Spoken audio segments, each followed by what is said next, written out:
Hello বন্ধুরা, স্বাগত সবাইকে। কল্পনা করুন এমন একটি জনগোষ্ঠীর কথা যাদের নির্দিষ্ট কোনো পেশা নেই এবং বসবাসের জন্য স্থায়ী কোনো ঘর নেই। বিংশ শতাব্দীর এই সময়ে এসেও তারা শিক্ষা এবং আধুনিক সমাজ ব্যবস্থা থেকে যোজন যোজন পিছিয়ে রয়েছে। বন্ধুরা, আমি বলছি বেদে জনগোষ্ঠীর কথা। তারা বাংলাদেশের একটি যাযাবর এবং প্রান্তিক জনগোষ্ঠী। ঐতিহ্যগতভাবে তাদের বড় একটা অংশ নদীতে নৌকায় বসবাস করে, ভ্রমণ করে এবং নিজেদের জীবিকা নির্বাহ করে। যদিও তাদের আয় খুব সীমিত। পরিসংখ্যান থেকে জানা যায় বাংলাদেশে বর্তমানে প্রায় 8 লাখ বেদে বসবাস করছে, যাদের প্রায় 98% দারিদ্র্য সীমার নিচে বাস করে এবং প্রায় 95% বেদে শিশু বিদ্যালয়ে যায় না। ঐতিহাসিকভাবে বেদেরা ভোট দিতে পারত না, কারণ হিসেবে তাদের স্থায়ী কোনো আবাস না থাকাকে দেখানো হতো। একই কারণে তারা ব্যাংক ঋণ এবং ক্ষুদ্র ঋণ থেকেও বঞ্চিত হতো। তবে 2008 সালে বেদেরা বাংলাদেশে ভোটাধিকার অর্জন করতে সক্ষম হয়। আমি এখন রয়েছি নারায়ণগঞ্জ জেলার লাঙ্গলবদ এলাকার একটি বেদেপল্লীতে। এখানে বাস করা বেদে গোষ্ঠী ঢাকা চট্টগ্রাম মহাসড়কের পশ্চিম পাশের একটি সরকারি জায়গাতে প্রায় 10 বছরেরও বেশি সময় ধরে বসবাস করছেন। আমি তাদের জীবন এবং জীবিকাকে কাছ থেকে জানতে এবং জানাতে এখানে এসেছি। পাশাপাশি এই বেদেপল্লীতে একটি ছোট্ট মসজিদের নিদারুণ অসহায়ত্ব এবং সীমাবদ্ধতার গল্প দেখানো হবে এই ডকুমেন্টারিতে।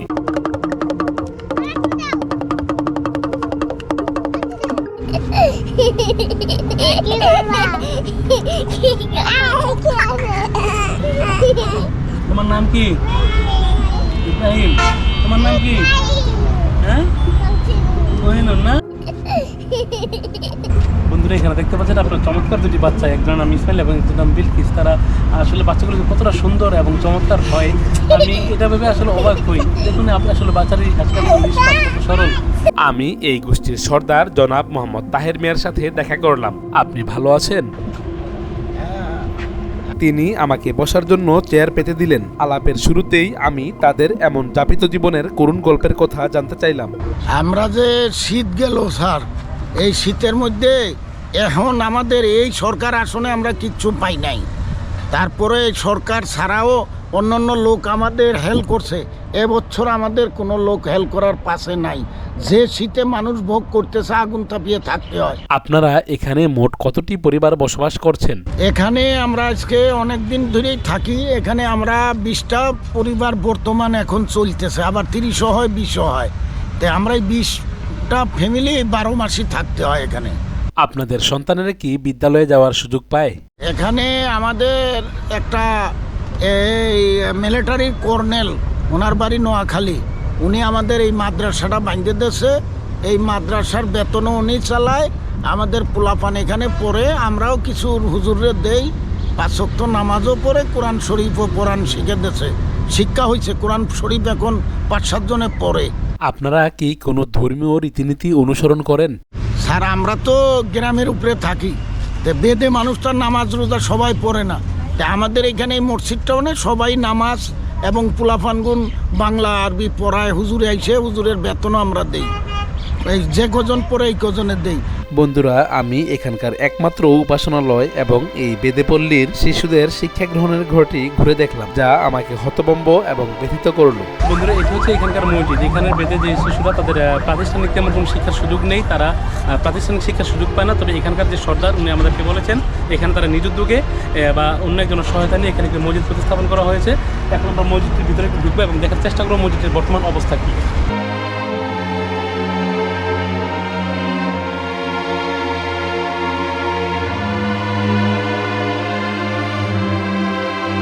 বন্ধুরা, আপনারা দেখতে পাচ্ছেন আসলে একটি মসজিদ আসলে কতটা এখানে একটি ধর্মীয় ইবাদতের জায়গা। এখানকার মানুষ এখানে ইবাদত করে, পাশাপাশি এখানকার শিশুদেরকে আরবি শিক্ষা দেওয়া হয়। আসলে এমন একটি সুন্দর জায়গা, এটা একটা পবিত্র জায়গা। এটা আসলে এমন একটা করুণ অবস্থা, এটা আসলে খুবই দুঃখজনক। আসলে মনের ভিতরে একটা না চাইতে একটা দুঃখ বা ব্যথা একটা আসলে অনুভূত হয়।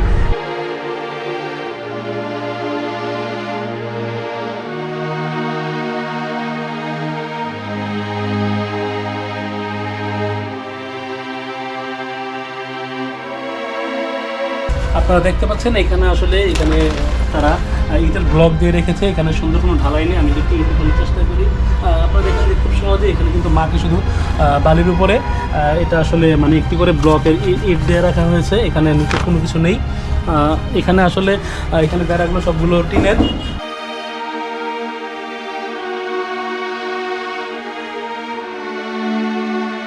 এখানে আসলে কোনো একটি বাতি পর্যন্ত নেই। আপনারা দেখতে পাচ্ছেন এখানে কোনো বিদ্যুতের ব্যবস্থা নেই এবং একটি সোলার পর্যন্ত নেই। এখানে মসজিদটি টিনের উপরে, এখানে একটি লাইট বা একটি ফ্যান কোনো কিছু নেই। এখানে শীতকালে একটি শীত এবং শীতকাল তো শীত অনুভূত হচ্ছেই, পাশাপাশি এখানে গরমের দিনে এটা কতটা তীব্র গরম হতে পারে এটা আসলে আমি কল্পনা করে খুবই আসলে অবাক হচ্ছি।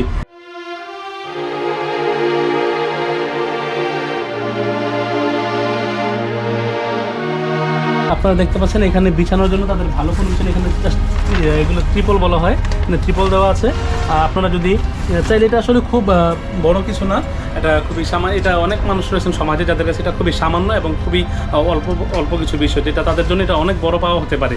আপনারা এখানে তিনি সর্দার মোহাম্মদ তাহের সাহেব, তিনি আমার কাছে একটি আবেদন জানিয়েছেন, যদি আপনারা এই ছোট্ট মসজিদটির জন্য একটি ফ্যান, একটি সোলার, একটি লাইট এবং এর পাশাপাশি এখানে নিচে একটি বিছানোর জন্য ভালো কোনো শক্ত মলার টাইপের বা কোনো একটি কাগজ দিয়ে যদি সহায়তা করতে পারেন, তাহলে এটা তাদের জন্য ইবাদত বন্দেগী করার পাশাপাশি তাদের সন্তানদের একটি আরবি শিক্ষা গ্রহণের একটা ভালো মাধ্যম হতে পারে।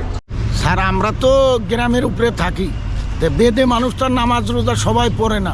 আমাদের এখানে এই মসজিদটাও নেই, সবাই নামাজ এবং পোলাফানগুন বাংলা আরবি পড়ায়। হুজুরে আইসে, হুজুরের বেতনও আমরা দেই, এই যে কজন পড়ে এই কজনের দেই।